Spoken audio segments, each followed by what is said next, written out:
હું તમારી સામે ઊભી છું એ લે પીપલનું ઇન્વોલ્વમેન્ટ થયું કે નહીં?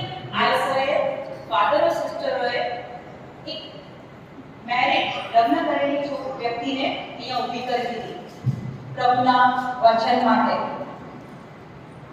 આપણા જો જૂના ખ્યાલોને યાદ કરો તો પ્રાર્થના પણ કરે એટલે કે ફાધરો, પ્રાર્થના પણ કરે એટલે કે સિસ્ટરો, બાઇબલ એટલે કે આપણું કામ નહીં એ ફાધરો સિસ્ટરો.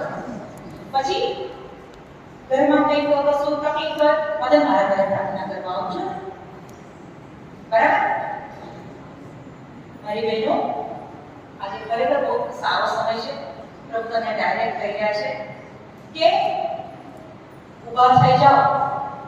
તમે દિવસ રાત છો, તમે જોઈ રહ્યા છો કે સિસ્ટરોની સંખ્યા ઘટી રહી છે, ફાધરોની સંખ્યા ઘટી રહી છે. ત્યારે તમારા મારા જેવા લોકોની જરૂર